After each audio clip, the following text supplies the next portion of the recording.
नमस्कार, मी पंजाब डक 10, 11, 12, 13च्या दरम्यान या 4 दिवसामध्ये काही काही भागामध्ये पाऊस पडणार आहे. तुरळक ठिकाणी पावसाचा अंदाज आहे, काही काही ठिकाणी जोरात पडणार आहे. म्हणून हा अंदाज सर्व शेतकऱ्यांसाठी सांगणार आहे की एक भुवनेश्वर जवळ असलेला एक कमी दाबाचा पट्टा ते छत्तीसगडकडून मध्य प्रदेशकडून इकडे गुजरातकडे जात असल्यामुळं महाराष्ट्रामध्ये काय होणार आहे, नागपूर, भंडारा, गोंदिया, चंद्रपूर, वर्धा आणि त्याच्यानंतर अमरावती ह्या परिसरामध्ये काय होणार, ह्या 2-3 दिवस तिकडं पाऊस पडणार आहे. म्हणून पूर्व विदर्भातल्या त्या 6 जिल्ह्यातल्या शेतकऱ्यांनी अंदाज लक्षात घ्यायचा.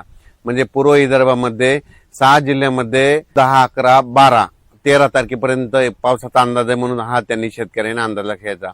तसेच 9, 10, 11, 12, 13च्या दरम्यान महाराष्ट्रात देखील तुम्हाला सांगू इच्छितो, मराठवाड्यात देखील परभणी जिल्हा, लातूर जिल्हा, बीड जिल्हा, जालना जिल्हा, संभाजीनगर, त्याच्यानंतर हिंगोली, नांदेड या जिल्ह्यामध्ये काय होणार आहे, खूप काय मोठा पाऊस पडणार नाही. दुपारपर्यंत ऊन पडेल, पण ह्या 4-5 दिवसामध्ये काय होणार आहे, तुरळक ठिकाणी विखुरलेल्या स्वरूपाचा पावसाचा अंदाज आहे. म्हणून परभणी, लातूर, बीड, धाराशिव, जालना, संभाजीनगर, हिंगोली ह्या शेतकऱ्यांनी अंदाज लक्षात घ्यायचा. त्याच्यानंतर राज्यात आपण उत्तर कोकणपट्टीकडे वळू. तर कोकणपट्टीकडे मात्र आजपासून ते 14-15 ऑगस्ट पर्यंत तिकडे मात्र पाऊस सरी थोडा चालूच राहील.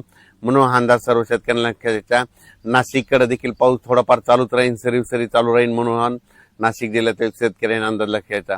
नंदुरबार, धुळे आणि जळगाव जिल्ह्यातल्या शेतकऱ्याला सांगू इच्छितो की 12, 13, 14च्या दरम्यान तुमच्याकडे देखील ते कमी दाबाचा पट्टा वरतून जात असल्यामुळे गुजरातकडे जात असल्यामुळं तुमच्याकडं 12, 13 आणि 14 ऑगस्टच्या दरम्यान तिकडे तुमच्या इकडे तुरळक ठिकाणी वेगवेगळ्या भागात जोराचा पाऊस पडेल. म्हणून हा अंदाज लक्षात घ्यायचा. विहिरीला पाणी येणारा असा पाऊस सध्या तरी महाराष्ट्रात नाही. म्हणून हा अंदाज सर्व शेतकऱ्यांनी लक्षात घ्यायचा. त्याच्यानंतर इकडं अहिल्यानगरकडे देखील, अहिल्यानगरच्या सर्व जिल्ह्यात सगळीकडे जोराचा पाऊस पडणार नाही, फक्त विखुरलेल्या स्वरूपाचाच पाऊस असणार आहे. म्हणून हा अहिल्यानगरच्या संपूर्ण जिल्ह्यातल्या, तालुक्यातल्या, शहरातल्या, गावातल्या लोकांनी हा अंदाज लक्षात घ्यायचा. त्याच्यानंतर पुणे, सातारा, सांगली, सोलापूर, कोल्हापूर त्या पश्चिम महाराष्ट्रात देखील काय होणार आहे, सरीत राहणार आहे. तुरळक ठिकाणी विखुरलेल्या स्वरूपात आणखी 10, 11, 12, 13 ऑगस्ट पर्यंत पाऊस राहणार आहे. खूप काय मोठा नसणार आहे. दुपारनंतर ऊन पडणार आहे, पण काही भागात तुरळक ठिकाणी विखुरलेलाच पाऊस आहे, खूप काय मोठा नाही. म्हणून हा पश्चिम महाराष्ट्रातल्या शेतकऱ्यांनी अंदाज लक्षात घ्यायचा. कोल्हापूर, सातारा आणि इकडे कोकणपट्टी तिकडे मात्र सरी त्या चालूच राहतील. मात्र कर्नाटकला एवढा काही मोठा पाऊस पडणार नाही. म्हणून कर्नाटकच्या शेतकऱ्यांनी अंदाज लक्षात घ्यायचा. तुरळक ठिकाणीच पाऊस आहे. तेलंगणात देखील तुरळक ठिकाणीच पाऊस पडणार आहे. म्हणून अंदाज लक्षात घ्यायचा.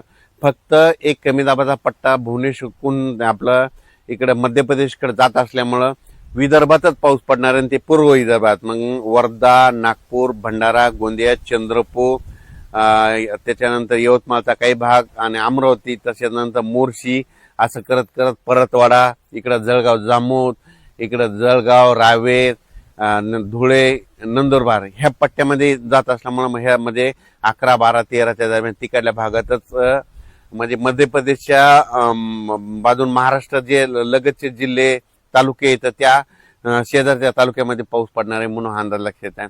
संपूर्ण महाराष्ट्रात काही सर्वदूर पाऊस पडणार नाही, विखुरलेल्या स्वरूपाचा पडणार आहे. दिवसा ऊन पडल, वारं सुटल. म्हणून हा अंदाज लक्षात आहे. सप्टेंबर, ऑक्टोबर मध्ये मात्र सप्टेंबरच्या पहिल्या आठवड्यात मात्र महाराष्ट्रात विहिरीला पाणी येईल असा पाऊस पडणार आहे. पुन्हा मात्र धरण क्षेत्रात वाढ होणारा पाऊस, परतीचाच पाऊस असणार आहे. म्हणून हा अंदाज सर्व शेतकऱ्यांना लक्षात घ्यायचा. त्याच्यानंतर 15, 16, 17 ऑगस्टच्या दरम्यान एकदा राज्यात पाऊस आहे, पण ते सर्व दूर नाही. ते पण काय होणार आहे, पुन्हा एक कमी दाबाचा पट्टा तयार होणार आहे. ते काय होणार, परत ते काय होणार, भुवनेश्वरून छत्तीसगडहून मध्य प्रदेशकडून तिकडं उत्तराखंडकडे जाईल. मग उत्तराखंडकडे जात असल्यामुळं महाराष्ट्रात फक्त वर्धा, नागपूर, भंडारा, गोंदिया त्या परिसरात तिकडे जोराचा पाऊस पडेल. आणि तिकडे पाऊस पडत असल्यामुळं महाराष्ट्रात फक्त सरी तुरळक ठिकाणी 15, 16, 17 ऑगस्टच्या दरम्यान विखुरलेल्या स्वरूपाचा पाऊस पडणार आहे. असा मोठा पडणार नाही. म्हणून अंदाज लक्षात. फक्त मात्र विदर्भात, पूर्व विदर्भात ते पाऊस असणार आहे. म्हणून पूर्व विदर्भातल्या शेतकऱ्यांनी अंदाज लक्षात घेऊन आपण आपल्या शेतीची कामे करायची. मी पहिल्यापासूनच आणखीन एक अंदाज सांगतो. मी म्हटलं तर सांगत होतो की जून मध्ये कमी राहील, जुलैमध्ये जास्त, ऑगस्टला कमी आणि सप्टेंबर, ऑक्टोबर परतीचा पाऊस जास्त पडणार आहे. 13 नोव्हेंबरला थंडी येणार आहे. म्हणून हे अंदाज दरवर्षी शेतकऱ्यांनी, यावर्षीचा अंदाज सर्व शेतकऱ्यांनी लक्षात घ्यायचा. यावर्षी सप्टेंबर ऑक्टोबर मध्ये जास्त पाऊस पडणार आहे. म्हणजे ऑगस्ट संपताना जे वातावरण चेंज होईल आणि सप्टेंबरच्या पहिल्या आठवड्यात चांगला जोराचा पाऊस असणार आहे आणि ते राज्यभर सगळीकडे पडणार आहे. मग पाऊस काय होईल, पश्चिम महाराष्ट्राकडे सोलापूर जिल्हा जे वंचित भाग आहे, सोलापूर, सांगलीचा काही भाग, आटपाडी इकडं, त्याच्यानंतर धाराशिव जिल्हा, लातूर जिल्हा, बीड जिल्हा, तर त्या शेतकऱ्याला सांगू इच्छितो की सध्या तरी तुमच्याकडे पिकाला लागल तसाच पाऊस पडणार आहे, पिकं जोपतील असाच पडणार आहे, पण तुमचं पीक काही खराब होणार नाही, पीक काही वाळून जाणार नाही. मात्र सप्टेंबर मधला पाऊस मात्र तुम्हाला सरासरी भरून काढणार आहे. म्हणून सोलापूर जिल्हा, लातूर जिल्हा, बीड जिल्हा, त्याच्यानंतर इकडं अहिल्यानगर जिल्हा, त्याच्यानंतर सांगली जिल्हा ह्या शेतकऱ्यांनी अंदाज लक्षात घ्यायचा.